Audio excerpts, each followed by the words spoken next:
Happy Masters Friday or Thursday, I should say. Matt, it's going to be a lot of fun. There's uh, early on, I understand that there's quite a gathering following Bryson Shambo. Yeah, that's kind of what you expected. He's Hmm. really made himself into a fan favorite, Hmm. and he's playing the course a lot differently than he has. You can see him year over year, kind of learning stuff. Hmm. They talked about it on the first tee. Where normally throughout the years he's taken driver, he took 3 wood today because he Hmm. knew the driver was going to roll out into pine straw, the kind of the way that Matt Fitzpatrick's did on Hmm. their first hole. So he's definitely learned some stuff through his years playing. He's gotten more mature in his approach, I would say, but he still hasn't necessarily gotten it going. He's had a lot of Hmm. mishits with his irons and his driver. That's led him to some out of position places, but he's still at even par, which I think is pretty impressive when he's just kind of Hmm. piecing his way around this golf course. The other thing too is that we were talking about so many different traditions yesterday. We forgot to mention, or I forgot, maybe we did and I forgot about it, but that the top amateur, gets to play in the same grouping as last year's champion Rory McIlroy. Yeah, He's going to Georgia. yeah. Born and raised in the state of Georgia. Hmm. Georgia kid, committed to go play golf at the University of Georgia as well. And Hmm. he's kind of piecing his way around the golf course too. Like that's what there's a lot of these guys. They're kind of in that Hmm. group. There's a subset of about I think 5 of them right now that have Hmm. made it to like more than I think Sam Burns was at 2 under and in a solo second last I Hmm. checked. And then there was a couple guys ahead of him, Patrick Reed, Tommy Fleetwood at 3 under, and Kurt Hmm. Kitayama was at 4 last I checked. Uh, Hmm. so there's not a lot of success to be had. You can see the golf course is biting in terms of Hmm. the firmness. They talked about it on the broadcast. Hmm. What that firmness means. It's not just the greens Hmm. that firmness affects, it's those fairways as well. Talked about Bryson and his approach on one, taking three. Well, taking a 3 wood, that's a result of the firm conditions. If you can take a driver and you hit it high and you know it's going to land soft, you can hit driver on one. Hmm. But if you have that power and it's firm, then you know it's going to roll out through that fairway and into the pine straw. And so that Hmm. changes things. The rollout changes the size of these fairways for some of these Hmm. guys because it's not just where you carry your golf ball now, it's how far Hmm. is my golf ball rolling out afterwards and how much that can narrow these fairways. And on some of these holes that make these hard turns left or these hard turns right, oftentimes you're hitting into an area where you need it to kind of sit Hmm. instead of roll out, where the rollout will lead you into that pine straw, which is just an inconsistent ball strike when you're sitting in pine straw because you Hmm. don't really know what you're going to get out of there every time. The other point is, and you just made it, which I think is a great thing, that sure, you want distance, right? You want to carry the ball as far as you can, but distance necessarily isn't as important as placement. Yeah, And what you just made with Bryson was placement. It was not, okay, I could drive the ball, 300 yards and not have a problem. But mhm. if that 300 yards ends up with me in trouble, then what did it get me?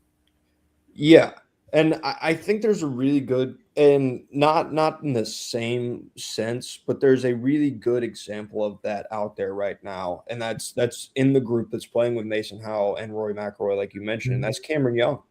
He's Mhm. driven the ball fantastic today so far. Like Mhm. he's hitting it 340, 350 on some of these downhill lies Mhm. where he's really getting that good rollout. But his wedge play and his iron play hasn't been there. So he's currently sitting, I think he's at 1 over. He may be at 2 over now. Mhm. He's actually at 3 over right now, Mhm. just because he's driving the golf ball really well, but on these hard holes, the approach game's not been there. Mhm. I think that's why I made an emphasis yesterday when we talked about like you can drive the golf ball, and obviously that's going to have to be something that you do well throughout the course of the week in order to Right. win this golf tournament.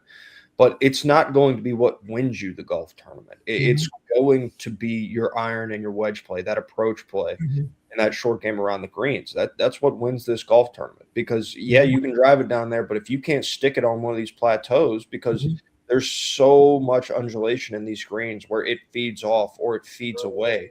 And so if you're not able to hit these landing zones like you need to in your Mhm. approach play, then it's just flat out not going to matter how far you can hit the golf ball. The other thing too, and we also talk about when you're using the wedge, getting on the green is where you get on the green is gonna dictate how you're going to be able to putt. Yeah, absolutely. Because I've watched on some of these par threes. There's some of these pins that are perched. 6 specifically is the hole that I'm thinking of, where they've got a back left pin location. And it's kind of sitting. It's a really small shelf on that back left side that everything just kind of feeds off of down towards the front. And I watched Matt Fitzpatrick and Xander Schauffele leave their tee shots, well short on that front left side of the green. And both of them, when they went to hit their putts, left it short. I mean, of the group, Bryson was left off the green, and he had the shortest putt for par of the 3 of them. Like that, that's how difficult these greens are to read their speed, because they are that fast. But when you get it uphill and you get it slow, it's hard to kind of predict just how slow it's going to be. I think the other part to me that's interesting is the fact that this afternoon, in about give or take 45 minutes, when Amazon gets their opportunity, I got a chance to look at some of the new tech toys that they have, and it's really amazing. I mean, they've got a number of different things that are fascinating with the way they track the ball. Much of it we've seen in baseball, right, with the tracking. But this is, you're getting the distance, you're getting the carry, the way that the ball is against the wind. I mean, there's all kinds of analytics that I think is going to really help people who enjoy the game enjoy it even more. And I think that one of the reasons that the Masters decided to go this route is they understand the importance of growing the audience for a younger audience. And I think Amazon deserves a lot of credit for what they've done in sports, and specifically their coverage of sports, because they've given, in a day and age where I open up Twitter and or X, whatever you refer to it as at this point, and you see people, and specifically I'm thinking about yesterday because I saw a lot after the par 3 contest yesterday, and that the ESPNification of everything is kind of the way that people go about it. And it's really more like the trends and the clicks, and not really focused on what's like, they weren't focused on the golf yesterday. They were focused on Jason Kelsey, Kevin Hart, and could Frankie Fleetwood hit the green. And I love Frankie, and I liked the story, but good Lord, did they beat that thing to death yesterday. And so when it seems like ESPN and some of these other services have turned away and focused on things other than the sport itself, Amazon does a really good job, and has done a really good job at getting back to the sport and these people that talk about and know about the sport. Like, you look at their basketball coverage. I think the basketball coverage that they did this year on Prime is probably better than anything ESPN's put out in the past half decade. In terms of the way they covered the NBA. So I'm really looking forward to what they bring, because I think they've done such a good job. And you have to have a specific, like, in order to get Augusta National to sign off, they had to have a vision and a good pitch for them to give. And not only did Augusta National sign off, but they got Jack Nicklaus to come in and be a part of their coverage. The other thing, really when they started this process was with Thursday Night Football. I mean, bringing Al Michaels in, bringing Kirk Herbstreit in, their pre-game show and post-game show has been phenomenal. They've done it on site. They haven't done it in a studio. The guys that they have are good, and you know what? They talk about the game, that game, not just they've been very, very wise in the way that they have focused on the game that they're at hand. It's not, they don't care about the peripheral. ESPN cares about peripheral. I mean, ESPN yesterday was focused on, Pat McAfee's not going to the Masters. Well, that's, that doesn't surprise me in the least. There was no way in hell that the Masters are going to let Pat McAfee at the Masters. So he got his 2 cents worth in on what was going on. I'm happy for Scotty Van Pelt because Scott does truly love the game and understand the game, Mm-hmm. and was a Callaway representative before he was a member of the ESPN team. Yeah. So I'm happy for Scott, but ESPN has gotten away from what made it good, and that was they focused on sports. They had people who were Chris Berman, Bob Lee, Dan Patrick, guys like that, who cared about the game and whatever the game it was that they were covering.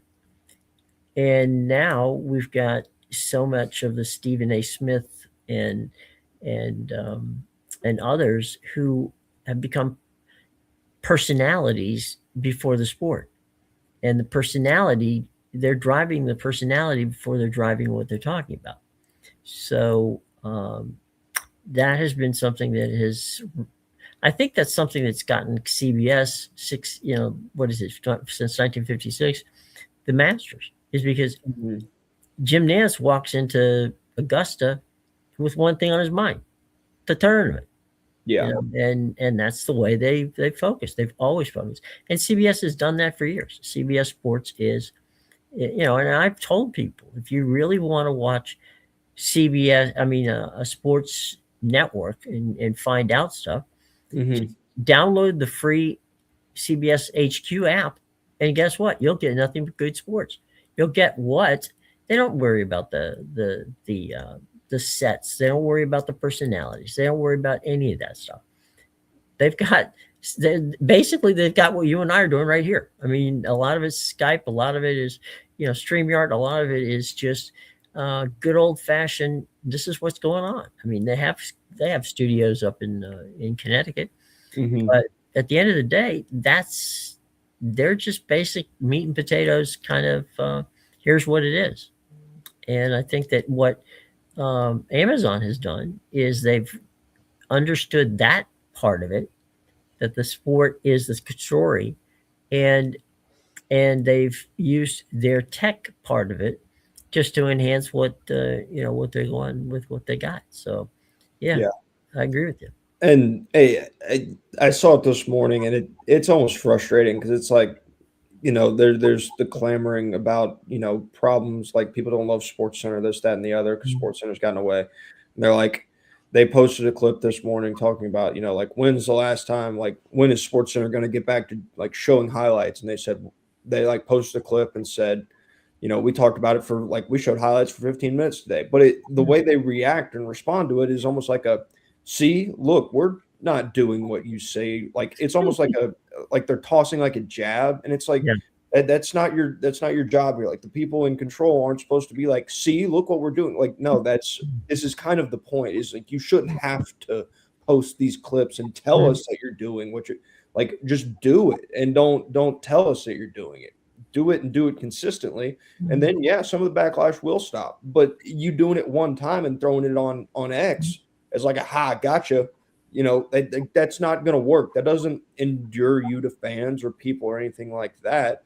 Mhm. It feels like you've done it one time and you're like, look at what we did, and then there's no guarantee that it's And coming. look away. Yes. Yeah, Uh, so that's frustrating as well. But getting back to the tournament itself, mhm. is the golf course looks fantastic, Mhm. and it is doing everything that you kind of thought it was going to do. I mean, it's been incredibly difficult. I mentioned just how few people Mhm. were playing it, but Patrick Reed is playing it just, Mhm. I mean, just about as perfectly as he could possibly play it right now. He's Mhm. 5 under through 8.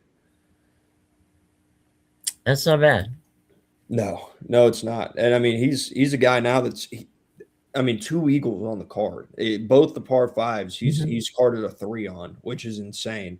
And then you pair that with the birdie on 1, and you've got 5 under, but Mhm. still you're at a situation now where it's moved a little bit. 7 Mhm. guys are now at 2 under or better, but the Mhm. group is starting to group a little bit thicker at that 2 Mhm. under.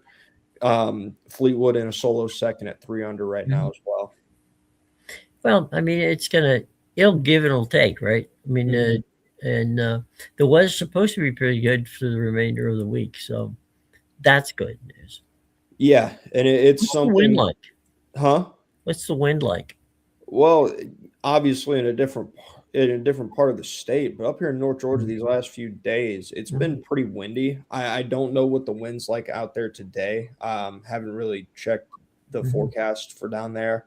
I would assume that it's gusting a good bit based on what I've seen from the broadcast is, mhm. and it's kind of doing that thing where they're not getting a great read on what the wind's doing either. It's Right. definitely gusting enough to where you can tell in the flag sticks a good bit, so it's enough to make it a factor right now. I say that because in growing up in Florida in March and April and South, South Georgia Mhm. and basically the Southeast, for lack of a better way of putting it, throwing Alabama and the rest of the place in there. The winds, that's really the time when you get the wind. You get Mhm. some pretty serious wind during that time. That's why during spring training, you see a lot of guys hit home runs and wonder, how come he hit 7 home runs in spring training? He can't get the ball out of the outfield, and when they move north. It's Mhm. because that wind really does help you out there. And in past years, it's been a factor at Augusta. Yeah. Um, I don't know that it will be this year, but certainly these guys, since they played Florida uh, very recently, uh, have an idea of what that wind's going to do. And you know, you, they're professionals. They've been through the conditions before. They know what they have to play against. But it's just another element to factor in. Yeah, and it's more of an element that's, I think more than anything, it's just gonna kinda bother them. Like, it's more something right now where it's just enough that, yeah, it's going to affect the ball a little bit, but Right. it's a bigger factor, I think, between the ears and rethinking your shots Mhm. and rethinking your club selections and stuff Mhm. like that, and that can lead to miss hits. Like, and you can see it throughout the golf course, and really when you pay attention to Mhm. some of the broadcasts is they talk about these guys and the pauses that sometimes they have and, rethinking the win, talking through it, Mhm. and just how, like, this is a golf course that gets in between your ears, on Mhm. its own. Like, the Right. more factors that you factor in, the harder that it's going to play, and that's not even talking about, like, the actual condition of the win. That's just Mhm. playing what it does in your mind, really. Yeah. Well, and I think the other thing too, which we have talked about, and I think it's worth looking into, is there will be, you'll see guys that will grab something, grab some grass and throw it in the air and try to figure out where the wind's going. And you'll see guys. I remember Tiger did this a lot.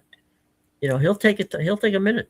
He'll just like, Mhm. okay, well, I'm gonna wait a couple of minutes to see what's going on. If the wind dies down, I'll go and hit it. But I think that situation where you've got that, like you said, it's all between years a lot in this golf course. Um, just factoring one more thing into it makes it a little more difficult.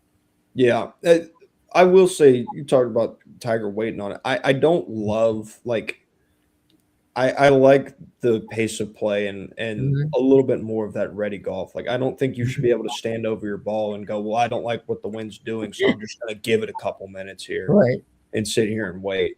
I don't love that. Like, it doesn't feel, I I don't know what I just don't love the move overall. Just because I think you've got all these guys out here, and if everybody stops to let the wind do what they want it to do, then you're never going to finish a round of golf out here. Um, but it is something where it's like there's no way to tell if a guy's just waiting on the wind to die down, Right. because you're allowed to get comfortable. You prefer Right. these guys to get comfortable and, like, be able to readjust and stuff like that, and I think that's fine. Yeah. So there's no way to discern intent on whether or not a guy's just standing over or, like, stepping back off his golf ball, Mhm. waiting for the wind to die down, or actually rethinking his shot. Right. Um, Back in the day, and I saw him well toward the end of his career. But Arnold Palmer used to be what they called the grip and rip guy. He would, Mhm. he'd put the ball on the tee, he'd step back, he'd grab the club as hard as he could, and would just whack it. I mean, he was not, he was like playing with a guy who had his car double parked. I mean, he was not in any, he didn't want to stand over the ball and think about what was going on. He wanted to put the ball down and hit it and go. And, Yeah. It worked for him. It doesn't work for everybody, but it definitely worked for him. Yeah, and there are guys you see, and Mhm. there are specific ones that people complain about. Patrick Cantlay, if Mhm. in the very limited time that I've had on golf courses when he's been playing, more than a dozen times I've heard the nickname "Slow Play Cantlay." So, um, or the let's see here, what was the other one? Oh yeah, the human weather delay. I've heard that one as Yeah. well. But like there are some of those guys that they just need, like Brian Harmon's talked about it, and it Mhm. was a big discussion when he won the Open a few years back. Mhm. Is his wiggles. Like he's talked about it before. He said, I don't like the wiggles. Like I don't Mhm. want to do the wiggles, but it's Mhm. like I would when I feel comfortable, I go basically. He Mhm. said, and until I feel comfortable, like I'm not gonna go. Like I'm not gonna force it and hit a bad shot. So Well, yeah. it can be frustrating, but everybody has their routine and their Mhm. rhythm. And some people, it just takes, an extra 30 seconds to get into it. Yeah, some of these guys are what they'll do is they'll walk over to the caddy and talk for a couple seconds. Mhm. They need to be, I guess, the best way of putting it, they need to be talked into the shot. Yeah. And okay, I've got this club. Is this the club I really need? And basically, there's a little bit of second guessing, but a little bit of I need some affirmation. I need somebody to Mhm. tell me, okay, you got everything's calming down. Just go on. And so they'll take a second and they'll walk over and they'll check again. They'll say, they'll ask the guy, what's the distance here again? Let's, if I've already asked him twice, but okay, they'll check it one more time. Let's check that distance. And, they like that kind of stuff. So we'll Mhm. see. But at the end of the day, it is what it is. And, it's going to be a fun tournament, and we'll have to see how if the cream rises to the top, or if we get somebody who comes out of nowhere to win, which Yeah. doesn't happen often, but it does happen. Well, they've talked about it feeling like a more wide open Masters. I think a lot of that has to do with really, I guess, some uncertainty that you're getting at the top. Scotty Scheffler hasn't played in 3 weeks, and the last time Mhm. he did play, he didn't play his best. Like Right. he fought the driver at Sawgrass all week. He made the weekend and he closed Mhm. it out fairly well. But he was fighting the driver all week. He had a case of I think it was the lefts, if I remember correctly. Mhm. Um, like he was working it, and when you go to the range and you're just working on driver, people have talked about it before, specifically Mhm. going into this week with the shot tracking that's available, Mhm. and talked about it. Said, hey, if a guy's hitting a lot of drivers on the range, Mhm. numbers say that's not good. They're working through Mhm. something. You don't want to be hitting a lot of drivers on the range. You want that club to feel fine and really just be able Mhm. to kind of dial in your distances at that point. Mhm. So I think it's a little bit of the uncertainty at the top, really, Mhm. with you having some of the best guys. Rory hasn't had a good year putting. Mhm. Bryson, you don't really know what you're like. Yes, you see him play good on live, but again, I qualify that just a little bit differently, simply based on the fact that it is a different kind of golf course. Like they have been birdie fests. I've talked about it earlier this week. We were talking about this golf tournament, and Mhm. it's just such a different test versus being able to, drop a ball on a green, spin it back 10 feet and have a 5 footer for Mhm. birdie. Um, so it's a different kind of golf course. So when you have that, and then you have such a concentrated group of these guys that feel like they're waiting to break out. I know Cameron Young hasn't played well, but he was one of them in that group. Tommy Fleetwood, a lot of discussion about him. Matt Fitzpatrick, Xander Schauffele, obviously, Mhm. and then John Rahm as well is kind of in that grouping. Mhm. So there's such a I feel like there's a lot of respect for that middle tier, which Mhm. is why it feels more open. But again, there's guys that can absolutely pop. Like Mhm. there's 6 guys that are there representing the University of Georgia, Mhm. and they have a different experience than the rest of them. Throughout their college, they were able to go play around at Augusta every year, like Mhm. when they were at the University of Georgia. That's Mhm. different. They have probably more experience on that golf course than other guys might. Mhm. So maybe there's more familiarity. Maybe some of those guys pop. Mhm. You never know because it can really take like Kurt Kitayama. I don't think anybody looked at it and was like, yeah, Kurt Kitayama is going to be in the top 5 after the first 9 Mhm. on round 1. 100%. That's not something you were expecting. And then a guy who has played well on the DP World Tour this year, a guy who's in the middle of a tour switch. Patrick Reed is currently your leader. Yeah, and I was one of the things that that that that I'm looking forward to is we talked about you're talking about the live players. The live players play most of their events on resort courses, Mm-hmm. which are not your legacy courses, Yeah. and so when they hit a legacy course, it's like okay, it's a whole different situation. Yeah. And obviously they play a lot of tournaments, not in the States. They play around the world. So this in some regards. Now again, a lot of these guys, especially the top tier guys, have they've been on the PGA Tour. They played Mhm. they played the Masters. But I think it's really interesting to see how the live guys translate into this. Bryson DeChambeau, he's a little bit different than some of these other guys, but it's going to be fascinating to see if they can hang with the rest. Yeah, and look, if the guys that are from Live, they made it there, and they can play good golf. Like it's not. I'm more curious because I think you saw with Carlos Ortiz. I think you're seeing it a little bit with Bryson. I think you saw it a little bit with Cam Smith as well. Like Mhm. I think there's an adjustment period to playing a golf course like this. Carlos Ortiz got punched in the mouth this morning, and then he bounced back on the back 9, and he's made a couple birdies, but he's still 7 over par. And that's not to point out like obviously there's PGA Tour players that aren't playing well. Potgieter's 10 over through 16 right now. Um, so there's plenty of them, but it's more, how do they handle those first holes? Because you look, Cam Smith, he struggled a little bit this morning as well, but he's Mhm. found it a little bit and bounced back some. I think the same can be said for Bryson. I think he did struggle a little bit early on, but he's kind of started to find it. A lot of that's leaning on his short game. But then you also have guys, Tom McKibben's 5 holes in and he's even par. So it's hard to say for certain if it's making a difference, but I would be shocked if there's not just a little bit of an adjustment period for these guys. Well, they don't have you don't have much of a shot. You don't have much time to adjust. I mean, you got one day to adjust, or else you don't make the cut.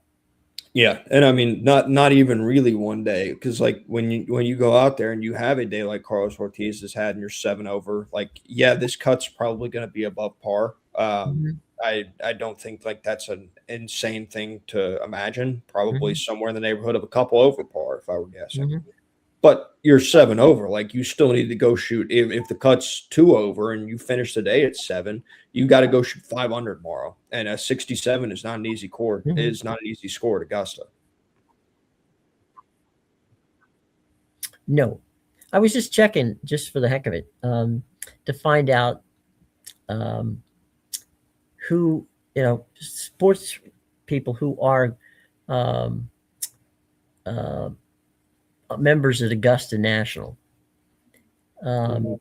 it's just, I mean, obviously Jack Nicholas is a member. Annika Sorenstam is a member, and Mhm. Jeff Knox is also a member.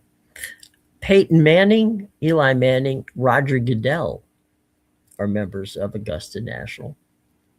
Lynn Swan and Pat Hayden. Lou Holtz is a member of was a member, pardon me, of Augusta National. Rob Manfred is a member, and Let's see who else. Obviously, these are. That's pretty much that list ends pretty much right there. Roy McIlroy is not a member. Tiger Woods is not a member. So there you go. I'm surprised by Tigers not being a member. Obviously, he went out there, helped them revitalize the tour. Yeah. Well, I was just gonna say, went out there, this past couple of years and helped them design that short course over there at oh God, why am I just blanking on it? It's the public course in Augusta, right? Designed the patch there. And as that was a part of their entire redesign there of the public course in Augusta that I'm just completely blanking on the name of for some reason. And so he's been a big part of obviously the wins that he had there as well. But he's very connected to Augusta, so that is a very surprising omission from their membership. Both he and Rory are members of the Royal and Ancient Golf Club in St. Andrews. So not. Although I'm pretty sure that if Rory or Tiger wanted to play them, at Augusta, they probably could find somebody who would, let them on the course. I have a feeling they know the right number to call. Right. Yeah. It's, they're one speed dial away from getting it. It's going to be fun from that standpoint. Well, before we're going to let people get out of here so they can watch some of this event coming up here in about 15 minutes on Prime. Any observations from what you've seen early? I mean, it's very, very early, so it's not gonna know a lot, but just some early observations. Yeah, the putting I think has really shocked me, and really the relative inability to get it close to the hole. Like if you're putting from a long distance on this course, you've got to make like 4, 5, 6 footers for par with consistency if you were going to win this golf tournament. There's just not a lot of people that are able to nestle it up close, even when you're putting. Like that's not been a strength. So I've been really like, that's just been something that I've noticed, and that speaks to the firmness of the golf course and the way that they're having to play it. Like I just watched Rory completely. That one didn't leave all that much of the ground on 8th that he's playing, and he was able to roll it all the way up there with his second shot. Like it requires a different kind of approach, around these greens, into these greens, the way you're playing these shots. Like sometimes you can watch. And I mean, they've shown it. Obviously, it's one of the most famous clips. But Louis Oosthuizen, back to his his double eagle on 2. What was it? 2011. Yeah, it was a while ago. And you watch that shot hit the green, and you watch it literally hit like the very front portion of that green on 2, and it rolls all the way to the back right. So there's so many different ways that these guys are playing it. You can see it on 3. Like some of these guys are going to lay back to a green that's pitched up. I think they said about 11 feet above where the player would be if they land in the low area. And it's a relatively it's a small landing zone in terms of where you can land that golf ball and have it stay on. I watched Matt Fitzpatrick play probably 25 feet to the right of the flag for his what ended up being, I believe, his 3rd shot. And it was just like a little chip shot that he had, but he had to hit it that far because of the sloping of the green. And and that when it gets going, it's pretty much gone.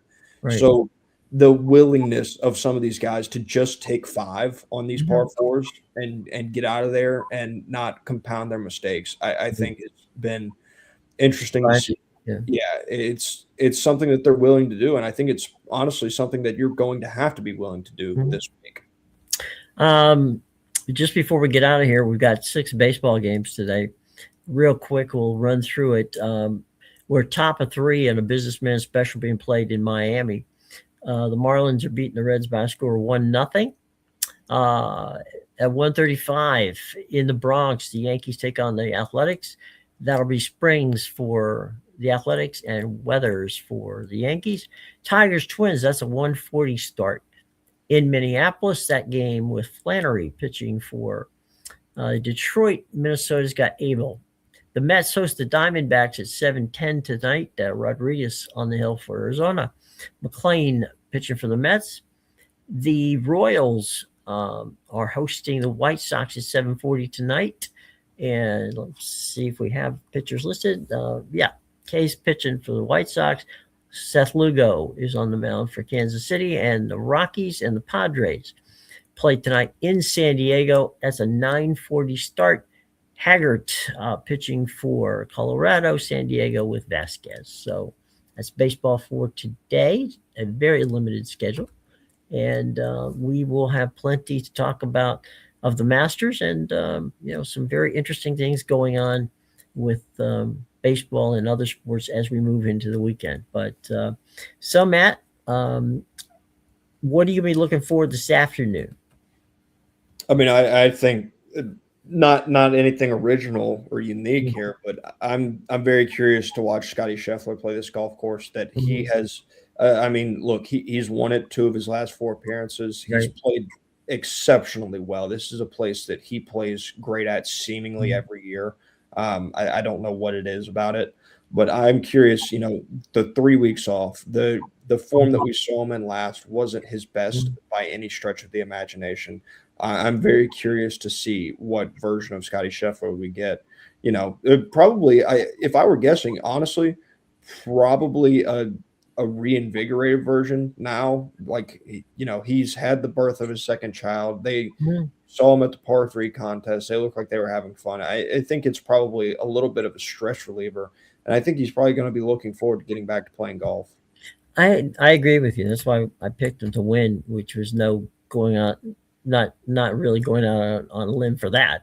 Was because finally, the impending birth of the child, but the birth of the child happening, and all of that anxiety and all that other stuff that goes with it. And now he's just sitting back and going, okay, I'm a dad of 2 healthy young children, and I'm happy to be out here, and it's just good. And this is, I'm at Augusta. This is home for me in many ways.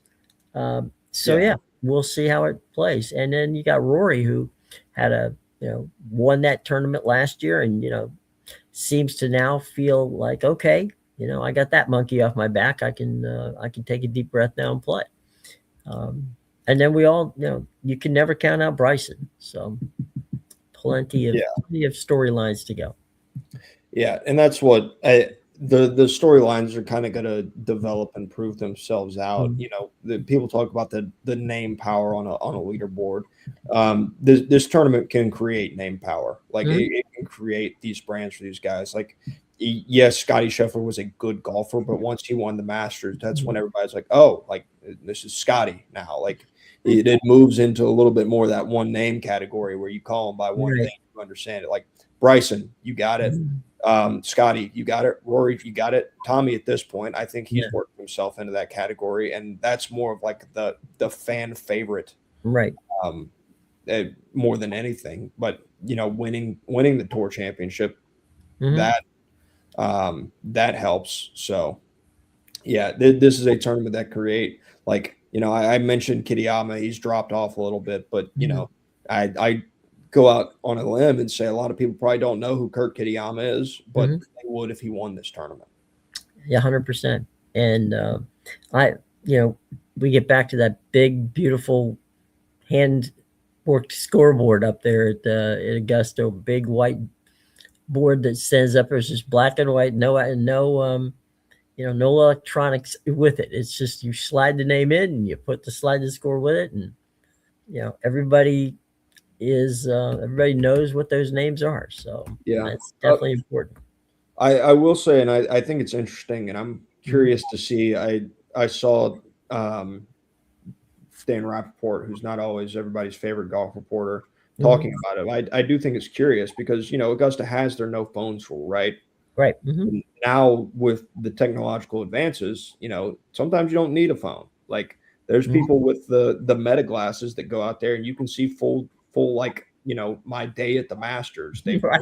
documented everything, right? Mhm. Yeah. So I think it's going to be interesting to see what Augusta does with that moving forward. You heard Fred Riley talk about it yesterday, how he thought that bringing Dude Perfect on a few years Mhm. ago and having them play, everything golf in Amen Corner probably wasn't his best decision. So I'm curious to see what changes may be coming to Augusta because there has been a lot of talk about the ESPNification. What happened at the par Mhm. three contest yesterday? A lot of stuff that people weren't necessarily the most thrilled about, and Mhm. really the evolution of technology and ways to circumvent their no phones rule.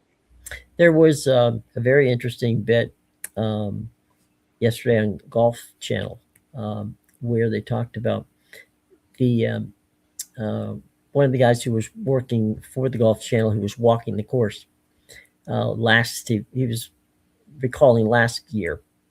He said that there were these two patrons, a little older, Mm-hmm. who had their chairs, which was fine. That's where they put them down, and so they were getting up to go and get something to eat, and one of the one of the officials was standing not too far from him, and they got up and they said to the official, we're just going to go get something. Do you think it's safe? Should one of us stay here, to protect the seats? And the Mm-hmm. guy goes, you could put your wallet there, okay, Mm-hmm. in the middle of the seat, and come back in an hour, and everything would still be there. Yeah. So, as to what you're talking about with regards to, is there always somebody who can hack away and figure out a way? I mean, you can get glasses now that has your phone in the glasses. Mm-hmm. So, as you said with the 3D stuff and the four, and the other stuff that's going on. Are there ways to do it? I'm sure there are. Are there ways that they can stop it? Who knows? But we'll find out. And the interesting part is if you are a member and you violate that, then you'll lose your ability to attend the Masters. Well, I think it's funny. That's a ticket I don't think a lot of these people want to lose. Well, I mean, I think it's funny. Like, no one, it is clear that nobody is above the rules, and Right. for the life of me, I cannot remember the name of him for whatever reason. Mhm. But there was a former Masters champion that Mhm. got kicked out of that got kicked, or maybe not, maybe kicked off. I think he was Mhm. asked to leave the Right. grounds yesterday because Right. he brought a cell phone on.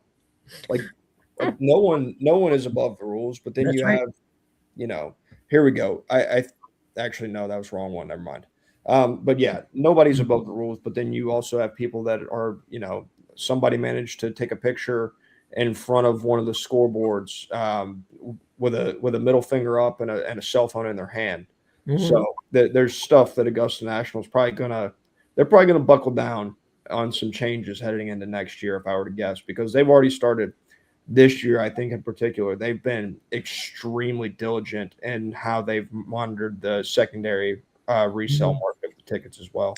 Oh, absolutely. I mean, that's been a problem that they've been battling for a very long time, and they don't want people, going to StubHub and buying tickets for $11,000. Yeah, Uh, absolutely. so it'll be interesting. So if you are at Augusta, don't take your phone. Yeah. You'll be thrown out. Or as you said, ask to leave. Nobody gets thrown out. They're patrons. They're not fans. So Well, anyway, if they have enough of those cheap beers at the concessions, they might have to throw them out. that's another point. Yeah, that's a good one. Uh, that could be, or a couple of bad pimento sandwiches. That could Mhm. help get you out of there too. Yeah. Possibly in an ambulance. But anyway, we'll see. We'll have the leaderboard tomorrow. We'll know who's done what, Mhm. and it'll be fun to figure it out. So we're gonna watch, and you guys can watch with us, and then come back tomorrow. We'll all talk about it. Okay. We'll see you tomorrow, guys. Take care.